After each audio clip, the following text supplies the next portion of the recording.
मान्छेहरूले राम्रो first हाफमा chances राख्न सकेन स्कुलले भाग चान्स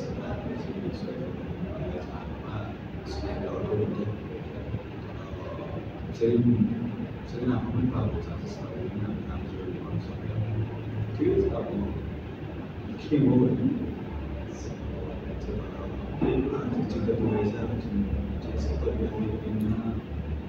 मलाई थाहा छैन म चाहिँ एज अ कोच मेरो टिम म साइड एनालाइज गर्छु म मेरो पनि गर्छु र प्लेयरहरूलाई पनि बनाउँछु र एउटा टिमको पनि गर्छु होइन त्यो गर्दाखेरि कुरामा म्याच सकिसकेपछि सायद हामी फुटबल कर्मीहरू चाहिँ फुटबलमा लागिरहेछ प्लेयरहरूले प्रोफेसनल प्लेयरहरूले मास्टर प्लेयरहरूले कोचेसहरूले उहाँले कस्तो खेल्यो मेरो टिम कस्तो खेलायो मैले कस्तो खेलेँ भन्ने कुरा उहाँले हेर्नुहुन्छ होला त्यो हेर्दाखेरि कुरामा आफूले सायद एकचोटि चाहिँ मन गर्दाखेरि राम्रो हो किनकि त्यो खालको सिनारी राम्रो हुँदैन यति राम्रो टुर्नामेन्ट भइरहेछ त्यो टुर्नामेन्टमा चाहिँ यो तरिकाको म चाहिँ खुसी छु उहाँ चाहिँ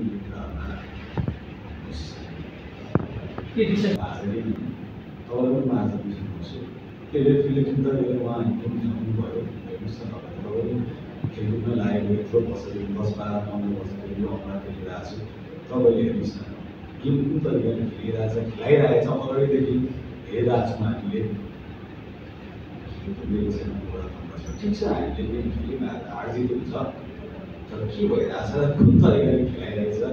खेल्नु पर्ने कसरी खेलाउनु पर्ने कसरी भन्ने पनि कन्फ्युज भइसक्यो सो लास्ट हेर्नु न अहिले लास्ट पछि नानी एउटा तपाईँको लास्ट म्याच छ कोही छैन फल दिइरहेछ कार्डको कोही पनि छैन त त्यसरी गोल हुन्छ 1v1 किपरसित हुन्छ भने त गोल हुन्छ कार्ड कुन खालको मलाई थाहा छैन मलाई त्यति राम्रोसँग नबुझ्यो होला मैले रेफ्री नभएर तर मलाई एक कुरा चित्त दुखेको छ यो तरिकाले चाहिँ गेम खेल्नुलाई कुरामा कति मजा आयो तपाईँ हेर्नुहोस् न म पो के अरे झापालाई मैले उहाँको नराम्रो अथवा उहाँले यो होइन उहाँले पोइन्ट जोड्नु भएको छ तर हाम्रो गेम भनेको जहिले एउटै हुँदैन भन्ने म मान्छु तर हामीले जुन चान्सेस पायौँ त्यो चान्सेस अनुसार र अहिलेसम्म हामीले धेरै बोलाएको छ पोखराको फर्स्ट गोल हो नि त सेट पिसेसमा 2टा गोल भएको छ एउटा पेनाल्टी एउटा फ्री हामी त एउटै त्यो तरिकाले थियो र हामीले आज टिमवर्कको लागि त्यतिमा खेलेको पनि थियौँ 2-3वटा कुनै टिमलाई छुँदाखेरि लड्दाखेरि पनि क्राउडले बोलिरहेछ ऊ गरिरहेछ भलिरहेछ छुनु भएको छैन फलेको लडेर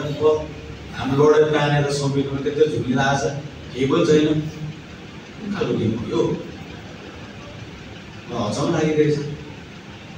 होइन क्लबले इन्भेस्ट गरेको हाम्रो जुन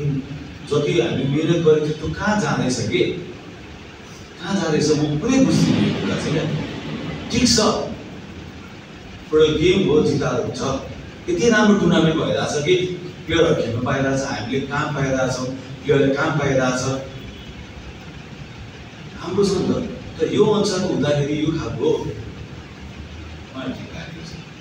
यसमा चाहिँ म खुसी छैन जस्तो यो डिभिजन लिगमा जिसकेपछि त्यो नाम गर्नु भन्नाले पनि अभियसली तर पनि राम्रो कुरा गर्नु पऱ्यो त्यो सुट चाहिँ मिनिसले यत्रो उयो गरिरहनु भएको छ विज्ञ मान्छेहरू जो हामी सोच्नु पर्ने सोच्नु नै पर्छ मान भन्दा पनि आफैले बुझ्नु पर्ने नि त्यो ल्याइदिँदाखेरि फेरि अरू कसैलाई असर पर्छ कि ल्याउँदाखेरि त्यो त हुन नि त केही होला अरू कुरा तर ल्याउँदाखेरि चाहिँ एकदमै बेटर हुन्छ पहिला नै प्लेयरमा मात्रै होइन अगाडि नै सोच्नु पर्यो त्यो चाहिँ होइन किनकि प्लेयरमा जुन जाने टिमहरू अब एरो खेला कतिवटा टिमहरू हाम्रो त जे जस्तो भयो भने राम्रो टिम जाओस् भने त हाम्रोभन्दा राम्रो टिम जाओस् भनेर सोच्दै खेलिन्छ नि त्यो खालको वातावरण भएर चाहिँ राम्रो कुरो र तपाईँ हेर्नुहोस् न तपाईँहरूले हेर्नुहोस् न म भन्दा पनि मैले बोल्नु भन्दा पनि म्याच हेर्नुहोस् पोखरा थन्डरसितको एउटा म्याच छ होइन त्यो म्याचहरूमा हेर्नुहोस् न के गर्छ र आजको स्पेसली आजको म्याच हेर्नुहोस् चापा पर्छ पोखरा थन्डरको म्याच त्यहाँदेखि तपाईँ आफूले आफूलाई कोसिस गरेर आफूले थाहा पाउनुहुन्छ कि कुन तरिकाले गेम भएर आफू कुन तरिकाले खेल्यो जित्दैबाट हार्दाखेरि के फरक पर्दैन के हुन्छ र तपाईँ एटलिस्ट